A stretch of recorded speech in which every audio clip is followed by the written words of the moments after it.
Listen to the 48 Hours podcast for shocking murder cases and compelling real-life dramas from one of television's most watched true crime shows. Go behind the scenes of each episode with award-winning CBS News correspondents and producers in Postmortem, a weekly deep dive. Listen to 48 Hours wherever you get your podcasts. Sweat, lift, sprint, and more in the all-new Reebok Nano X4 training shoe. As the official shoe of fitness, the redesigned Nano X4 is one of the most breathable, lightweight, and stable iterations of the award-winning Nano yet. Basically, everything you like about a training shoe, improved. Everything you didn't, removed. The Reebok Nano X4, available now. Visit Reebok.com to learn more. A note to listeners. The following podcast contains content that may not be suitable for all audiences. Discretion is advised. Do you believe it's the right gun? I know it's the gun. How do you know? I know for a fact. I watched them shoot him. I know everything. And while I was there, they did run the gun, and it had been reported stolen. Colt took off running, falling in the briars, and they shot him. Shot him in the left shoulder and then shot him in the left ear, blowed his eyeball out. Molly was on a tree. She went to crying, screaming, and... You are listening to Partners in True Crime. We are your hosts, Rob and Cindy Dorfman.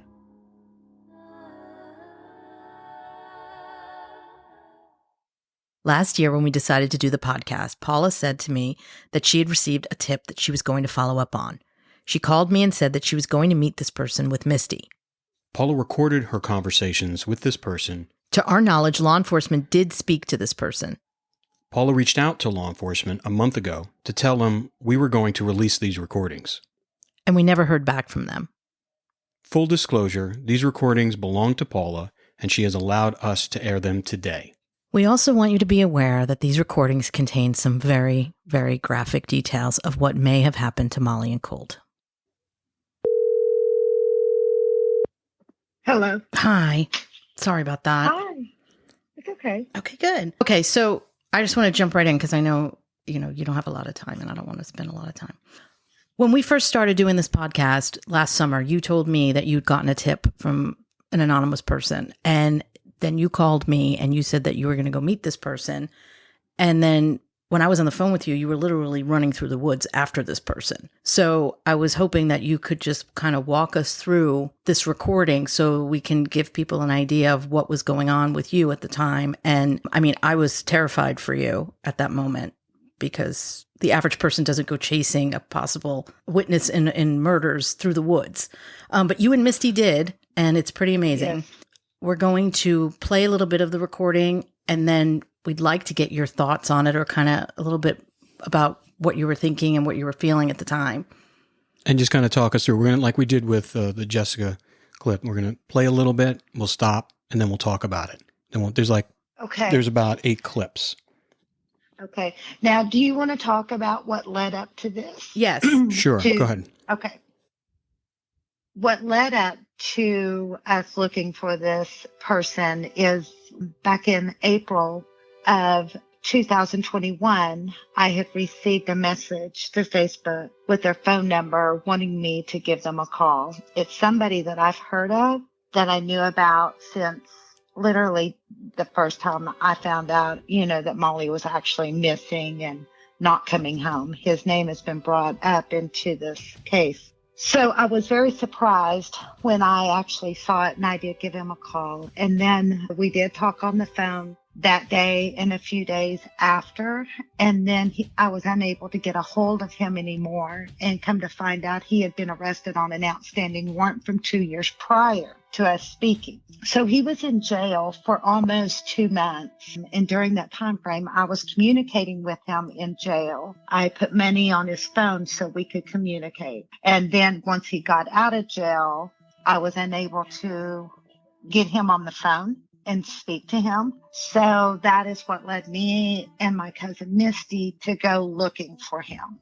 And that's where we are with this this recording is the day that we went looking for him and found him. Great. All right. So we're going to play the first clip. It's about a minute and 30 seconds. So, and then we'll talk again. I'm just going to reposition the mic. Hold on. And then when it's done, you'll hear just a little pause, and then we'll come back. Okay.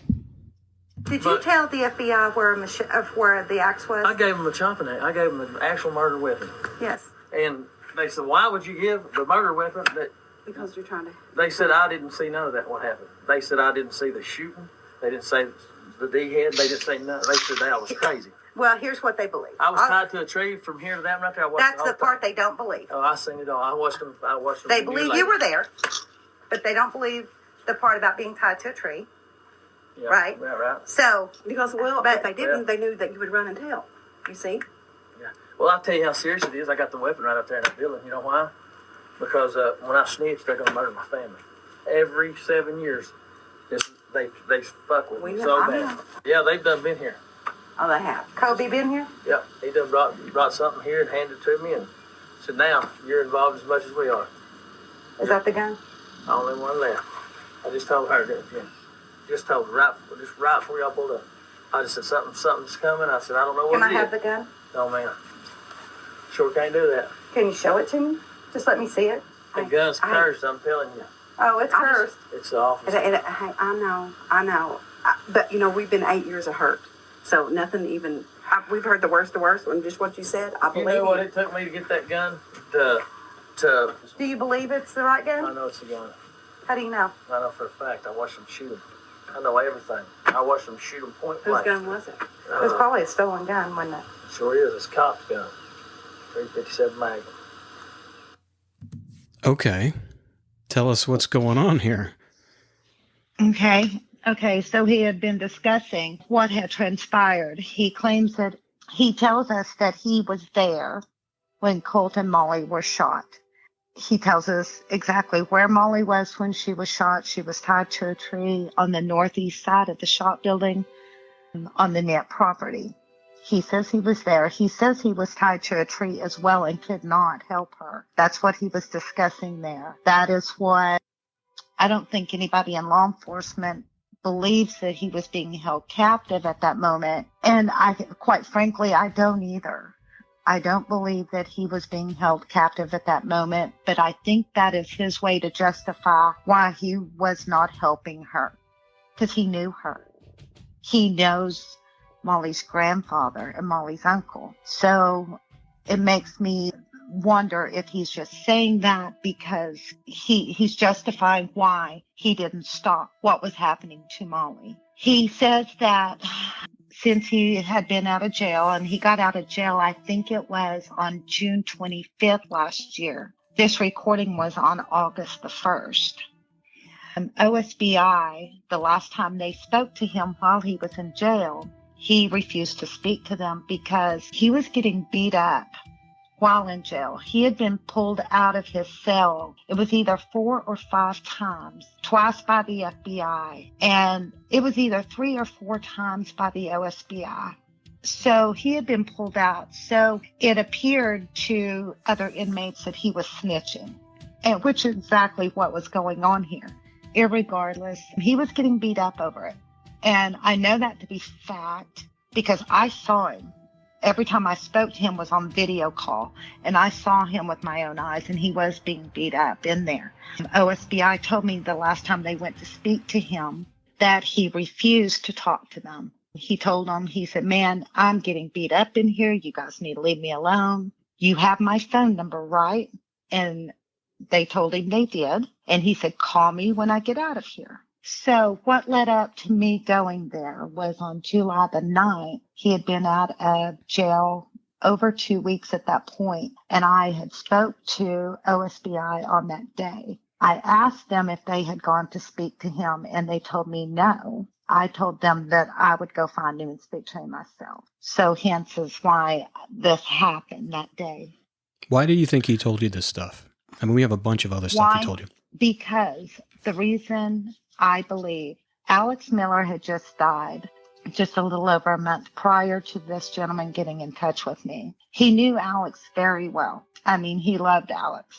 And I think he was feeling guilty for not coming forward sooner and giving Alex peace while he was on Earth. That's why I think he did not come forward.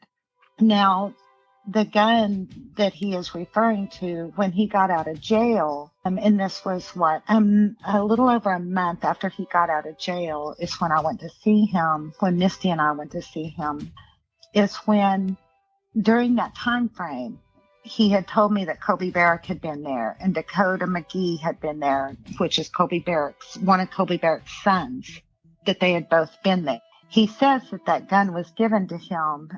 In that recording, what he said was that gun was given to him by Colby Barrick. And so you heard me ask for the gun. He did not want to give it to me. Okay. All right. When he was talking about the axe, he said he gave the axe to the FBI. Did you learn anything about that? That is true. Yes. He did take the FBI to a location when they spoke with him and gave them an axe. Now, as you all well know, I have not spoke to the FBI since May of last year is the last time we spoke. And it was about the time I think the last time we actually spoke was actually the day that he actually gave his statement and gave them the axe. And I have not been able to speak to them since. And that's basically a year ago, more than a year ago. It was, yeah. Now, it was. The gun, he didn't want to give it to you then, but he eventually did give it to you. He did, yes. And then what did you do with it? I called a deputy at Love County Sheriff's Department once we left there and told them that I was given a gun. And they told me to come to their department. And so I did. And so we went over there. I gave my statement as to how the gun was obtained, who gave it to me, and all of that. And while I was there, they did run the gun, and it had been reported stolen by a person that worked at a ranch out there in Love County. And so he had reported it stolen. Since then, I was told that the gun was sent to the OSBI crime lab for DNA testing. Now, that is what I was told. I'm assuming that is correct, but I also do know that after that, I was not able to find out what the results were of this or where the gun was, if it was still at OSBI. So I friend requested the person that had reported the gun stolen and asked them about it. Spoke to them on the phone, actually, about it. And they did tell me that they did receive the gun back. And I asked them if he was told how that gun came to be found. And he told me he was not told. He just told me that they had recovered the gun. And I told him that I had recovered the gun and that I had turned it into law enforcement. And I also told him what I was told it was used for. What was his reaction? Well, I don't think he was in belief of what I was telling him, honestly. I mean, because he felt like he knew who had stolen that gun and that who the players involved were not part of that. But the thing is, I did not know the name of the person that he stated that he believed stole it. And there was not just one gun stolen from him. There was two. The other one still has not been recovered. Did they actually do DNA testing on it, or you don't know? I have no idea. Why would he want to take a gun back that could potentially have been involved in the murder of two people? But he didn't know. No, I know, but he didn't know at all that it was involved. So what happened after? Did he say, take it back for DNA testing? No. He didn't really say anything. I don't think he really wanted to. Honestly, I just don't really think he wanted to discuss this with me. And so what he did after that, whether he got back in touch with law enforcement regarding the gun or anything, I don't know. Okay. I don't know. So, he's not. The gentleman that I was speaking to is an upstanding citizen. So he's not a drug addict or anything like this. This man, he's a law-abiding citizen. And so, because I did my research on him, once I found out who had reported it, And actually, my cousin Misty actually even knew who this person was. She didn't know him, I don't think real personally or anything, but she knew him. I don't know what he did after that. It's very well possible that he could have gotten in touch with OSBI or Love County and told them, hey, this is what I was told. You want to do anything with this? But per usual, though, I can't get answers as to what was actually done with that. Yeah, and it sounds like... if, in fact, anything was ever done with that. Yes. Two things. You don't know whether or not it was used or actually was tested. All we go by is this person's statement that you recorded. But at the same point, why would law enforcement want to give up something unless they've completely ruled it out? They may have completely ruled it out. I mean, because this is all based upon one person's testimony. So I'm just confused why they would give it back. But obviously they had good reasons. All right, so let's go on to the next clip, and then we'll stop and we'll talk about it. Okay. Yeah. But you know what? We got to find her, though. These boys has got to get justice. But I know you put your life in jeopardy over this. But Dad put it on your heart, and you know he did. Don't you? There's nothing to find, Missy. Don't y'all understand? I'm telling you everything. So what did they do? Just burn them? Are they just in pieces? Or they just threw them out on that lake? I don't want to tell you. I mean, It's no, awful. I don't care. That's exactly the worst. I've heard to where they burnt them. I don't care. They dismembered them. They put caustic soda on them. They chopped their heads off. Everything you've said we've has heard been the told. worst to the worst. Nothing phases me. I done heard the worst where they sit and burn them. You want to hear it? Yeah. Okay. Y'all ready? Yeah. Don't have no refrigerant. I'll tell you everything. Okay. All right. Pull up down there to get a boat to go to Mountain Lake. And Was you on the backside of? yeah, I was right there. I pulled up there, see him out there tied to the tree. Yeah. Okay. Kobe started tripping out, thinking I was in drug court fixing to graduate, and he started tripping out and shit, and grabbed me by the head, drug me out of the truck, tied me to a tree. I'm not even really sure anymore how Dakota McGee, Huffaker, Con, and Kobe just Jim Taylor. Yeah. Yeah, Jim Taylor. And just shot him. Shot Colt. Did Molly start freaking out when they shot Colt? Is that the one They raped her. Yeah. Well, yeah. they ran a train They on had a her. shocking dog deal on her throat, and How long were you there? a couple of days to And that tree. and she was tied to the tree the same amount of time? And Molly knew you. Did she know? Was she aware that she knew? She knew you. Yeah, she did. So And I couldn't do a damn thing about it. I'm sorry, I ain't trying to sound mean or hateful or overbearing, but I just... If we can just find her, there's nothing to find, okay? Okay. There's nothing to find, Misty.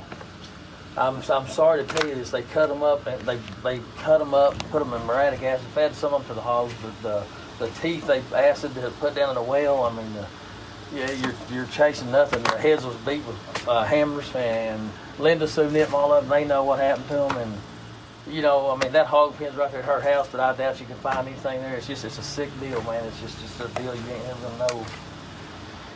I'm not proud of it at all. I hate it. Where's the freezer that's in the water, though? The other one's on Freddie Williams' porch up there, but look, man, they're gone.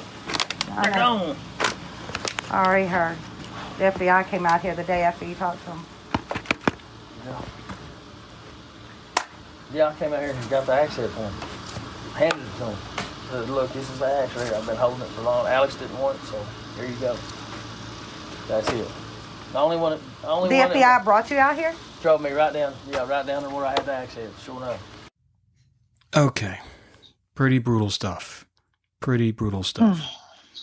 Mm-hmm. It's so hard to listen to. It still makes me cry. Mm-hmm. But you basically said in that recording is that because you had talked to him a few times beforehand, and he'd also talked to the FBI beforehand. So he had pretty much told this whole story to you prior to this meeting?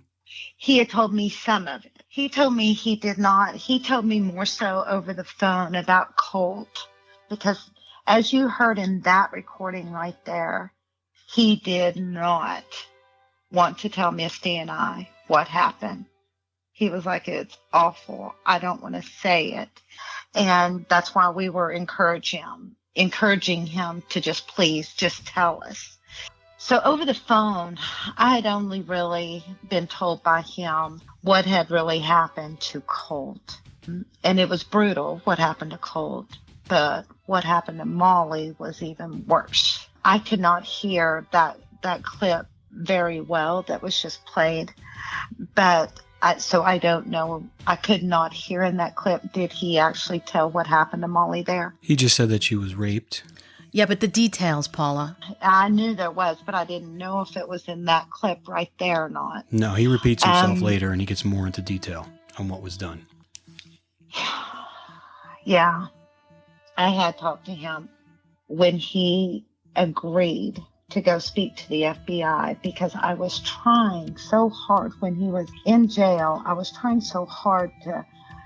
to get him to talk to somebody in law enforcement. There was very few that I asked him about, but he just said, he would say no, And finally, on this one particular day, I said, would you talk to the FBI?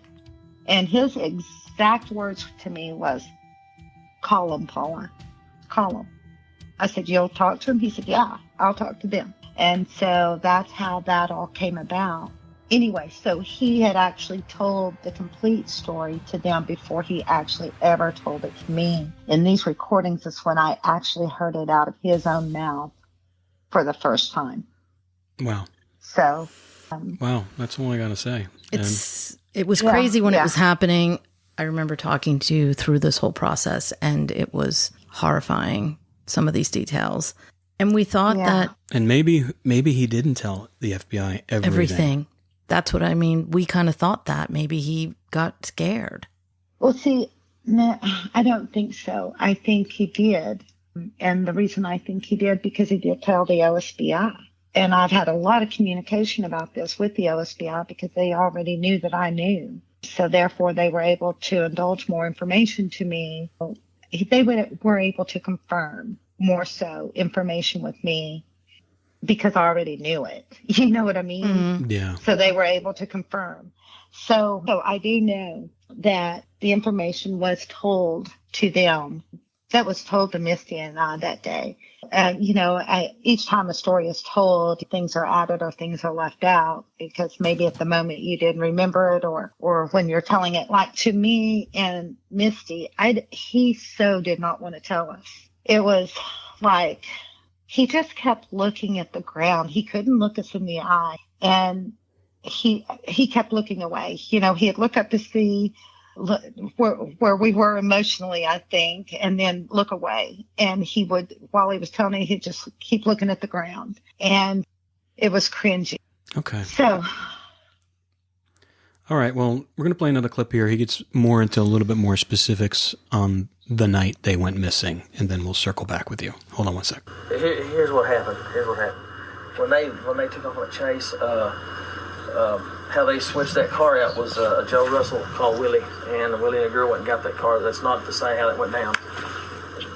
Joe took the car and cleaned it up, all kinds of shit. They put the other car down there for a disguise deal, and I don't even like telling this story, y'all.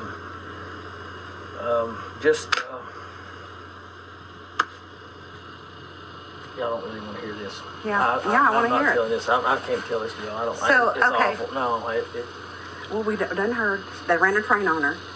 No. They kept her doped up, shooting her up. Okay, so they took the car. They switched it out. Joe Russell had Willie and some girl do it. Probably Terry. You're shaking your head. Is that right? Is it Terry? Okay. So then, where's Molly and Colt at this moment? Are they alive still? They're already gone. No, they're still alive. No, they're still alive. They didn't get burned that first. And it's okay. You know what? Sometimes you need to talk about it to get it off your chest. And I don't care. Colt took off running, falling in the briars, and they shot him. Shot him in the left shoulder and then shot him in the left ear, blowed his eyeball out. Molly was on a tree. She went to crying, screaming, and they went out there chopped Colt's head off. And I'm trying to figure out where the spot is that they did this. It's up at the northeast side of the shop. Yeah. Sure enough. They wouldn't ever let us go up there, Paula. I know. Wouldn't ever let us. So it's all on the bar. So here's my question. When they shot Molly, she was tied to a tree, correct? So where they shot her... They chopped her head off. I know. Where they shot her... And they burned them. Then they burned them. When they shot her at the tree, did the shot go in a location that could have hit the tree as well? Like, would there be an indention in this tree? Would there be a gunshot in this tree? Any of that? I don't know. But it's just one of them deals. It's a bad deal. I watched them skin them, cut them up. I'll tell you where they're at. Some of them went to Freddie Williams in the deep freeze. That's why he asked Rob Branch to bring him over freezer, right? That's a diversion. Hey, remember? And you, Michael, and Alex went over to Randy Branch. Yep. Rob Branch. Sure did. And what did Rob Branch knew that you were there? So what did he freak out whenever you, or did you just kind of just stick back because you done knew? Yeah, they know I know. Yeah, and so he just lied. No, he did. He admitted it. He admitted it. I remember now. Alex told me that he did admit it. He said that he took the freezer down there. Yeah. Sure enough. Sure did. Two of them left there. That's right. One in a white minivan and one in the back of a truck. Well, you did the right thing. You're in. So, and you know, he's already told you where they're at? Pretty much, yeah. They cut them up and put them in them deep freezers. Went to Freddie Williams's and went to Lake. Yeah, I see it. They fed some of them to the hogs at Linda Senior's house. I tried to tell you that was your rat. I know. But nobody did. Yeah, she's a mean bitch. She was the one that said here. She was the one that had to offer the hogs to them. Me and we need to go see Miss Linda. No, stay away from that bitch. This episode is brought to you by the new true crime docuseries American Nightmare, only on Netflix. In 2015, the Vallejo, California Police Department received a strange phone call about a kidnapping. But when the truth is stranger than fiction, you won't know who to trust or what is real. A fast-paced true crime thriller with cliffhangers at every turn. Watch American Nightmare now, only on Netflix. Whether you're a diehard sports fan, a hopeless romantic, or a comedy aficionado, the Xfinity 10G network was made for streaming it all. Worry less about buffering when streaming your favorite shows, movies, or live sports, and enjoy a better way to watch. Xfinity gives you a reliable connection for streaming, plus all the entertainment you love all in one place. Fear not, because now you can finally sit back, relax, and stream your favorite entertainment and sports like never before with the Xfinity 10G network. ¿Cuál es tu llamado? ¿Hacer algo que te guste, lograr cambios o ser parte de algo más grande? ¿Pero cómo encontrarlo en tu futuro? Las Fuerzas Armadas tienen grandes oportunidades para lograr tus metas. Conoce más en todaysmilitary.com. Oh, Paula, every time I hear that, it makes me cry. Were you able to hear that? Yeah. Yeah. Okay. You know, I was just listening to that and I'm thinking, gosh, this is all just so casual. You know, it's just like we're just having this casual conversation that he's telling. It's amazing how you have to sit there and act a certain way. That's what I was thinking. How we were sitting there acting a certain way to get information from somebody. Now, don't get me wrong. If I could have helped them get out of their bad situation, I begged them, you know, to get out of town and I would take them. They wouldn't go. Irregardless, it's just really difficult to listen. I don't know. The level of composure that both you and Misty have during this process, hunting through the woods to find this guy, and when you get to that place and he's telling you this information, I don't know, it's amazing how you're just able to stay so focused to get him to tell the story and connect the dots. I'm curious to hear your thoughts on, because this was like a year and a half ago, and knowing what you know now, and since we've been doing the podcast, I know we are starting to put together the pieces. I mean, obviously, I'm sure you are too. What is it like listening to this and hearing this now? Well, it's like, well, it's really frustrating because here's a man who's giving you firsthand recollection of what happened. And with 100% certainty, I believe him. I have stated and I told him, I believe you. I believe some things might have been embellished or some, that type of thing you have to take in consideration. But there's too many details in the story that there's no way possible he's just making this up. He's not only told it once, twice, 3 times, he's told it many times and not really varied from the story. And also, like we talked about before, what would be his motivation for even saying anything, unless it was guilt? Because he knew Alex. Well, I don't know, because he never not one time brought up the reward money. Never. Not one time. Alex would be his motivation and his reason for coming forward at that time. I know he had such guilt because he thinks a lot of Alex. And I think that was his motivation for coming forward at that moment.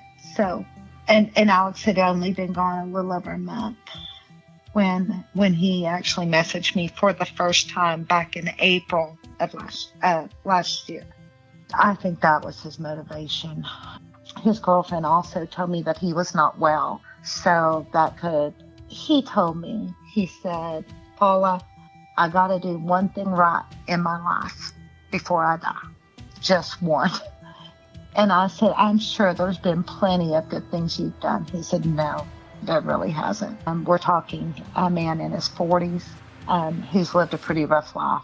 Okay. I think it's amazing how you're able to talk to him as if you compartmentalize your emotions and you're talking to him as if you were the investigator. That's the part that, to me, it's because you've been doing this for so long that you've had to perfect that ability. I mean, every time I listen to it, I start bawling. He's so, I believe him, and it hits my core every time I hear the story. And I'm just so amazed at you and Misty and how you're able to get the information that you need and just stay focused on your goal, getting the answer. It's incredible, honestly. I mean, the only thing I can think of from a law enforcement's perspective is they just discrediting him because of his background, because he ran with these guys and he was doing all the same stuff they were doing. He obviously has a lot of guilt about all the stuff he's done over the years in his lifetime. He's not proud of it, and he's an addict. So you have that going on, and so they feel like he's not credible. Yeah, but at the same time, he has too many details. Someone outside of this little enclave should be looking at this. Someone else should be looking at this and listening to this and coming up with their opinion and theory on this, because I don't trust any of those people in that corner of the world. Yeah. Well, he's and as far as details go, you're right. I mean, down to the color of the cars and what they were, what kind of vehicles. Let's get more deep into this so people can understand. Yeah, what we're talking about. We don't want to get ahead of our self. All right, I'm going to play the next clip. Billy Barber's stepson, Ryan, that cop that's chasing him right now. Ryan Parsley, yeah. Yep. That's the whenever they called that chase off, he's the one that's where y'all lost right there. Sure enough. Well, and Joe Russell called it off. Yep. So he knew Long Hollow. They all knew Long Hollow was a dead end road, right? Did they not? Especially if you told me Jason Dillard was not anywhere involved in this. No, ma'am. Nope. Sure wasn't. It's bigger than that. Sure enough, bigger, way bigger. When he says it's bigger than that, Paula, what do you think he's talking about? Well, the drugs and how high up the drugs went from local dealers up to your distributor over here, and then your money people way up here. And I think he's talking about the money people and how it comes across to me. That's something we've been told throughout, that. And somebody did somebody dirty here. And there's been too many names been brought up as far as that goes. So it's really hard for us to pinpoint who who did who dirty and who was the actual target. You know what I mean? But there was a target, and it comes across as that target was Colt Haynes. That's how it all comes across, and I think that's what he's inferring to, is that he mentioned this Billy Barber, who was mentioned a few episodes back. Up until that's been brought up, I've heard this Billy Barber's name before, but didn't know anything about him. I've heard 2 Billy Barber names. I mean, I always thought it was a young person, and this is an older man that they're referring to. You know what I mean? So I don't know a lot about him, but there's somebody that was owed some money. And I think the way they're putting it out there, the way he's putting it out there, Colt Haynes was a target. These drugs being dealt and such. We've got the statements from people he was dealing the drugs to. Where did all the money go? Was it that particular day that it all happened, or was it days prior to that where Colt had been dealing some drugs and somebody got stiffed? I don't know what the words are that they would use for this, but so I don't know.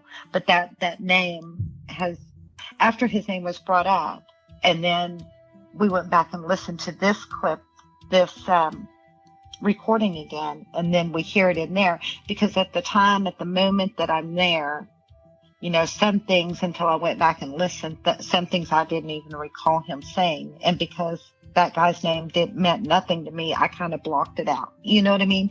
He's also connecting. He was using Billy Barber's name to reference Ryan Parsley, who was involved in the chase and who we have a statement from in the chase. And so I don't know whether or not he's connecting the two, or whether or not he's just saying it was Ryan Parsley, his son-in-law or whatever, related to him in some way. So I don't know if that's, I don't think, because we listened to the raw recording, that was the only time Billy's name came up in that way.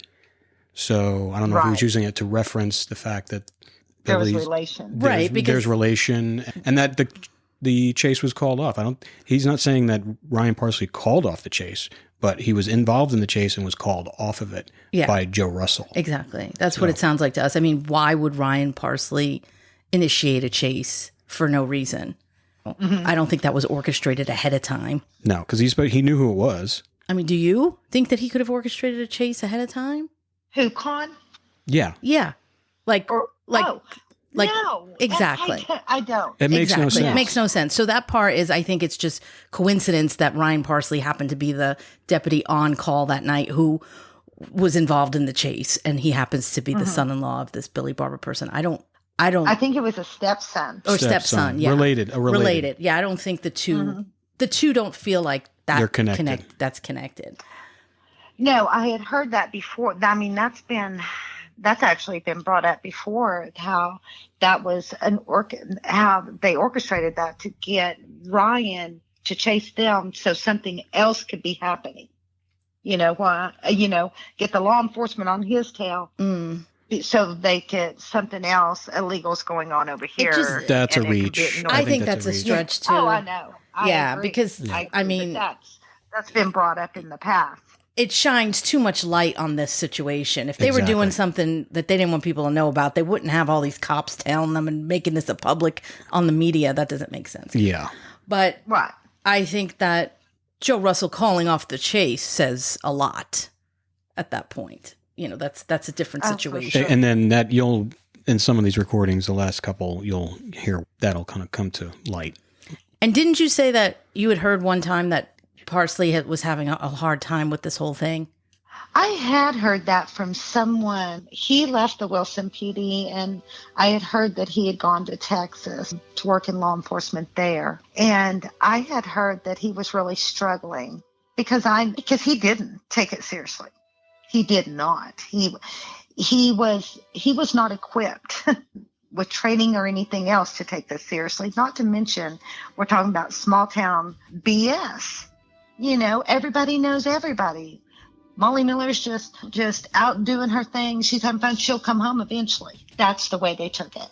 And he didn't take it seriously, and he was not equipped or trained to do what needed to be done.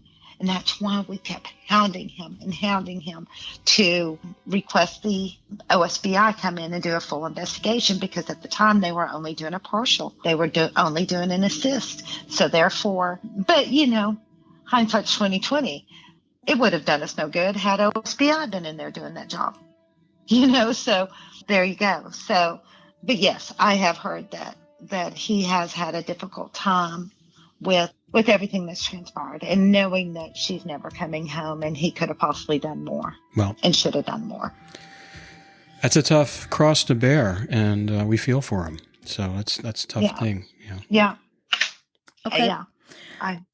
Let's. All right, we're gonna play one more. Another one. We have a couple more. She should have told the truth, and we would have had it all. Melissa? I had two people to witness it. When I got out of jail, we had it, Melissa and Jenny Kessler. And Jenny Kessler? Yeah, she was the one in the wrecker truck that went and picked the vehicle up there as soon as they wrecked it that night. They switched the vehicle out. So you're telling me then Sabrina went down for her car being stolen when it really wasn't stolen? I mean, there was a different car involved in that chase? Yes, ma'am. What was it? There's a red, obviously this is where I knew Sabrina, and Brenda was friends with her mama. It was a red. That white car they took over and pushed off in the hole and burnt, that was the deterrent. I mean, that kept everybody at bay right there. That's how they done it. And they kept everybody right there where they could move them right on out of there. It's just a crazy deal. So he went through all that on H's land later on. That happened even later on. Yeah, no, he didn't. He just stopped at the barn. It stopped right there at that gate. It was done. So he even did that later on, and just to make Willie did it. He said Willie. Willie Russell. Yeah, that's all just a big. Yeah, that was just a big old. Well, hey, it's kind of making a little bit of sense now. Yeah, just right. I mean, it never even. And they never even left. In the beginning, though, that they got out right there. Mm-hmm. But from then on, we didn't know. I stayed 3 months down there and never left the woods. Alex Miller was bringing me food and shit down there. I watched them. I had them. I mean, every time they took a shit, what they was doing, who they. I had a guy too. Remember, I had a guy on that back. I stayed in them woods down there, Moxes. I mean, I know Moxes like the back of my hand. Hell, and Alex Miller, we really had it going on. And doing that too. And it just, yeah. So, yeah. Okay, what's going on there? Well, he's talking about the car, and see, I'm not buying that.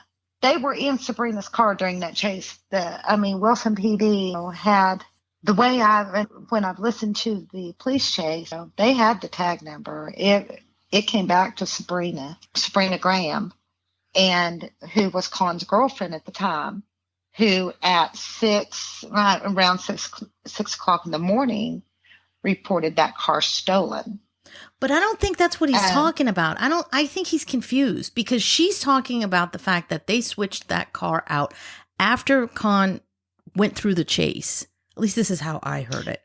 After Con went through after the chase, that car was Sabrina's car, which was the 2012 dark Honda Accord. He went into the woods, and then there was another car that was red that they used. Now, from what I am gathering from what she's saying, that's the car that they used to do whatever they were doing. They didn't use Sabrina's car, and maybe that's why they never found anything in Sabrina's car. Like, how did they move those bodies? Think the crime was committed in Sabrina's car. No, that's what I'm saying. So maybe they used a different car, because this red car is coming up again. There's something with the red car. Well, and there is. And after you called me today and asked me about a red car, I made a phone call to a deputy who was working on the case at that time. And so I recall a car, because he's talking about a car being burned.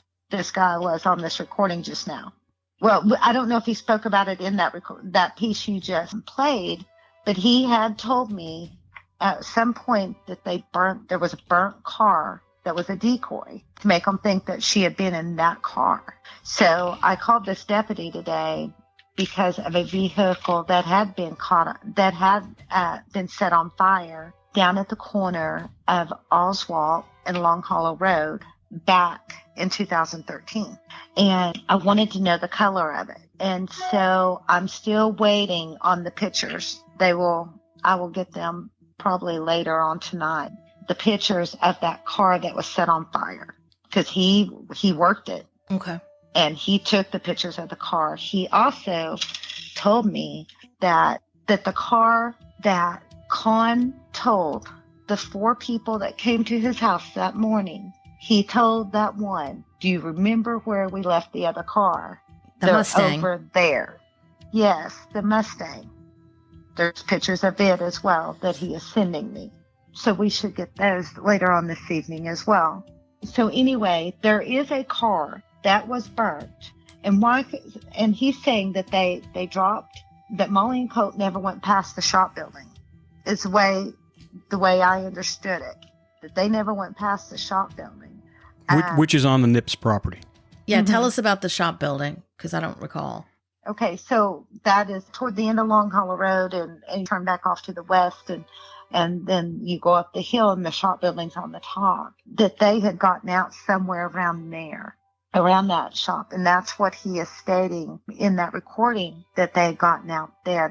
They had not gone past there. That's definitely possible, but until we know, we don't know for sure, but this guy, he wasn't there at the end of the chase. I do not believe he was there at the end of the chase. I think it was the following morning that he went back out there to get that boat, to borrow the boat to go to the lake fishing. That's what he was there for. That's how he rolled up on all this that was going on, is he went out there to borrow a boat.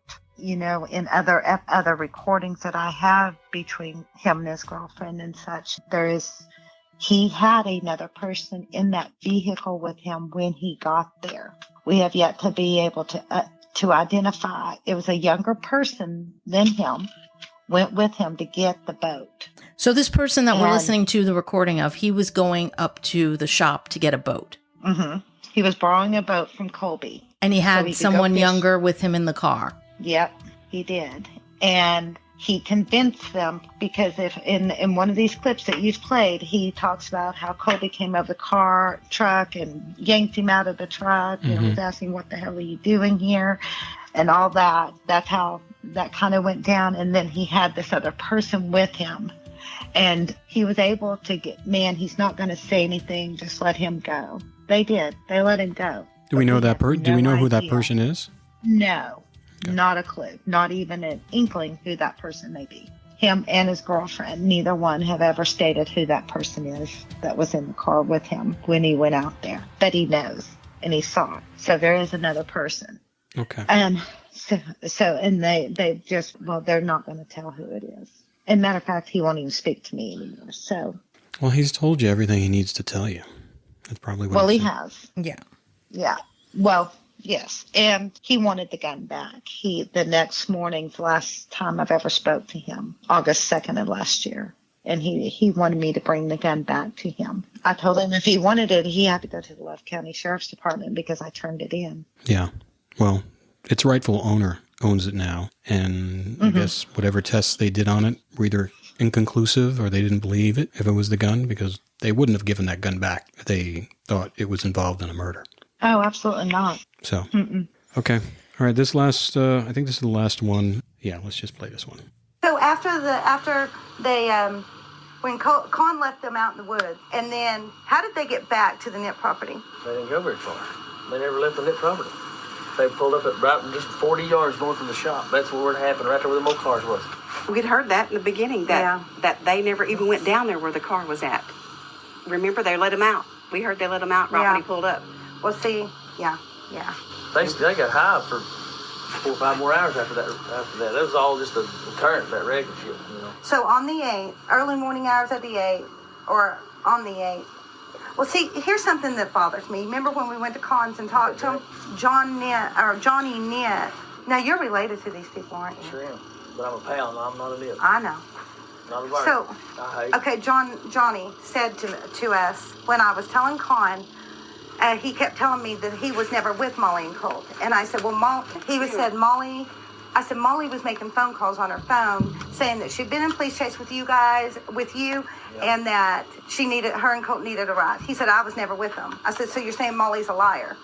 And so then Johnny speaks up and he says, how do you know that was Molly on the phone? That could have been somebody pretending to be Molly. How early was Colt killed on the 8th? It was up in the middle of the night. It was all under headlights. There was little lamps off their heads. That's how they done all the killing. I seen it. It was raining. It was raining. I seen it all. And then at OSB, I said, well, how did they turn you loose? Me and Kobe Barrett's best friend had that. That's the whole crazy thing about this. Well, that's what Justin told me. You said that you and Colt. He said, if I were him, I'd pick better friends. His friend tied him to a tree for several days. Well, so that kind of corroborates what we were talking about just earlier. Mm-hmm.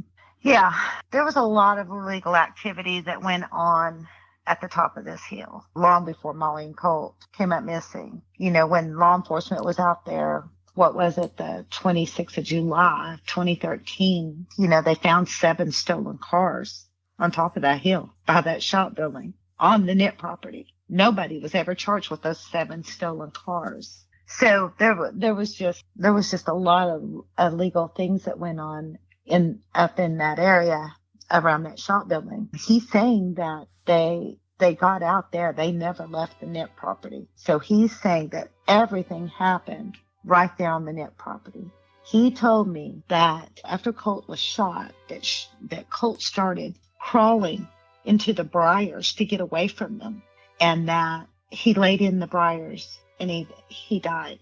But and I'm not saying it. I'm not saying, because he already said it on that recording what they did to Colt afterwards. I'm not repeating it. He said it. I'm not repeating it. And Molly was screaming to help him. And she saw a lot and went through a lot. She went through so much. If in fact, and I believe it with all my heart, what he's saying is true. I don't think he's lying about the details. What actually happened. I'm not going to repeat what he has said that happened to Colt and happened to Molly, because people can hear it for themselves. It's for the listeners to determine what they think about this guy but I can just tell you he's not lying. Anybody who doesn't take him seriously in official capacity has got a serious problem, because this guy ain't lying. And the thing is, to my knowledge, now let's make that clear. They don't report to me. FBI don't report to me. OSBI don't report to me. So let's make it clear. I don't know what they are really doing. I'm hearing nothing, but they will not report to me. They are not reporting me, so I don't know what they're doing. Let's talk about a little bit from trying to be the devil's advocate here and seeing both sides of the story here. Why law enforcement, number one, from what we know, they're still treating this as, it's still identified as a missing persons case. It's not a homicide case. Now, regardless of whether or not they believe this gentleman's statement, which he told to you, in very detail. And we didn't air the whole thing. I mean, this recording is like an hour and a half long, okay? And he goes into a lot of other details. So we're only airing the ones that we feel are necessary to kind of help us understand what really happened. And also to reinforce a lot of the things that we've heard. Like he talks about, one of the things I thought was interesting is he talks about the hogs, okay? Where did we first hear about the hogs? Who told us about the hogs? Did you get a tip about it? Yes, Kirby. It was Kirby. Oh, Kirby. Kirby is the one who called us. Yeah. He reached out to us and told us about the hogs. There's a lot of things lining up here. And I just don't understand. I guess the big thing from a law enforcement perspective is this is all hearsay.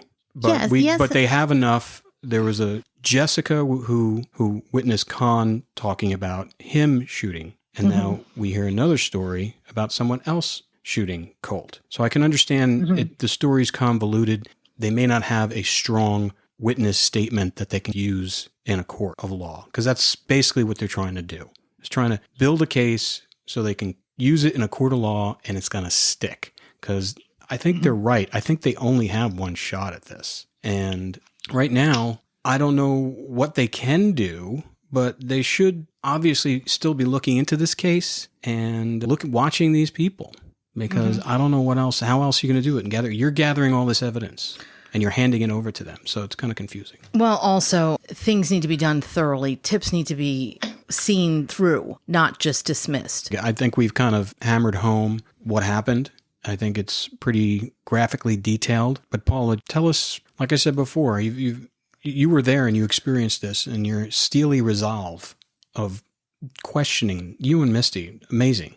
I don't know how I would have been if this was my family member and I was doing that. So how does it feel to listen to all this again? Well, it's hard to go back and listen to it. Being there in person and just trying to get answers is one thing. You got this determination going on and this adrenaline going on. And that was a pretty rough day anyway, just trying to hunt him and get him to come up and talk to us. And Misty finally cornered him between two buildings. It's different to go back and listen to it versus being there. But, someone in law enforcement once gave me some advice because I thought that maybe that one person just getting emotional while trying to talk to him, interview him, whatever, being emotional because I've just been so driven and there's no emotion. But they told me that's not going to make things better. Getting emotional with a potential suspect or a potential eyewitness is not going to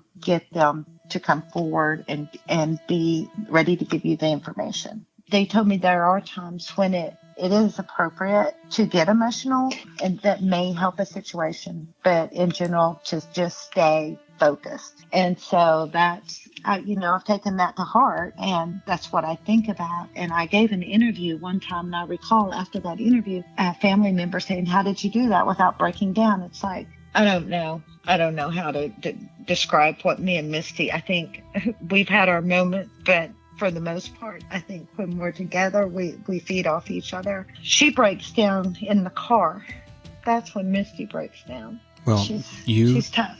You two ladies are the toughest women on the planet. Yeah, I can't even. It's so scary. When you called me and said, I'm here, I'm running, we're going. I'm like, wait, what? And I hear you running through the woods. I hear it on the phone. And I'm just thinking, my God. And you just have no fear. Because you know what? You're so driven to get answers, and I can understand that. You're just so driven to get to the truth because no one's helping you. I would do the same thing. I would be the same way. I would just be nonstop. Yeah. And it would be mental because it would be 24 hours a day. And it's too much. And it's not the way it's supposed to be. Yeah. This is not your job. You're a victim. No. And that's what we're talking about here. Victims have rights. You're a victim. This is not the way this is supposed to have gone. You can't just pretend that it didn't happen and then just let time go by. 9 years. 9 years. And there is too much stuff here. There's too many things here that tie things together to tell me that there's no resolution for this. I don't believe it. Here's a person who ran with these people, who gave you a detailed description, who has no benefit out of this, no money, no nothing. If anything, it puts him in dire jeopardy. He got beat up in jail for it. There's no motive for him to lie. Maybe his facts are a little bit shaky because he's an addict and he was nervous and all that stuff. That where I can think where law enforcement saying, well, listen, this guy is in and out of jail. He's an addict. But the details have stayed the same. Yeah. And he's told the story over and over again. That's the thing. So that's the thing. You're dealing with an addict. They don't remember. And you know what? I think had Misty not been there, I think I would have gotten more information out of him. And here's why. He does not know me on a personal level. Like he knows Misty and Alex and Michael and, the whole family. He does not know me on a personal level. And I believe that's the only reason he contacted me to tell me this story. Mm-hmm. It's because he didn't know me on a personal level and he felt like he could tell me. He wanted to bare a soul to somebody that wasn't going to judge him. He was very, very close to Misty's dad when Misty's dad was alive. So that's what she's referring to in one of those clips that you played. She feels like her dad is the one who laid it on his heart to come forward. So he knew her on a personal level. He doesn't know me at all. He's never met me till that day, other than video call when he was in jail. So I think he would have told me, been more easily open about the information than he was without having Misty there because he couldn't look her in the eye. You know what I mean? Yeah. So it was pretty tough. And I I really felt for him because I think he just drove into a bad situation and couldn't turn away from it. I believe that as much as he wanted to. But I also think there's a lot more that he's not telling there's definitely more. Mm-hmm. Yes, I agree with that statement. I mean, just the way you were describing the way he was talking to you, where he was looking down on at the ground and he couldn't make eye contact. And I'd love to get this. We have someone who analyzes deception in people's voices. And I'd love to take this to him and send it to him and have him listen to it and see what he says. Because he's a polygrapher expert and he does voice analysis and deception. I'd love to hear what he said. So I'm going to send it to him and see what he thinks. Oh, that'd be good. That'd be really good to hear. Yeah. But regardless, I mean, he did, when confronted by you, he did tell you, because initially he wasn't going to tell you anything about anything, and then slowly he started unfurling all this information. So you got to him, and his conscience has gotten to him. So I give him a lot of credit for that. Hopefully, seeing what it is, maybe we can apply some more social pressure to the people involved who are investigating this, because I think it definitely needs to take another look at. Absolutely. I agree. All right, Paula. Thank you. Thank you. Thank you for enduring this. I know it's not easy. It's so awful. But you know what the goal is here. I do. Next time on Partners in True Crime. The person that you just listened to gave Paula a location of where Molly and Colt are located. We sent a film crew, and we went on this journey with Paula, and next week we'll tell you what happened. If you or anyone you know is suffering from a methamphetamine addiction, please contact the American Meth Addiction Hotline. If you or anyone you know has been the victim of sexual abuse, please contact the National Domestic Violence Hotline. For any tips relating to the disappearance of Molly Miller and Colt Haynes, please contact 833-4-MOLLY and Colt, and they will be directed to the proper law enforcement agency. All rights reserved. This has been a production of 722 Media Content. Please visit our website where you can subscribe to the podcast, find show notes, and listen to Vi's original song, Take Me Back, written for Molly Miller.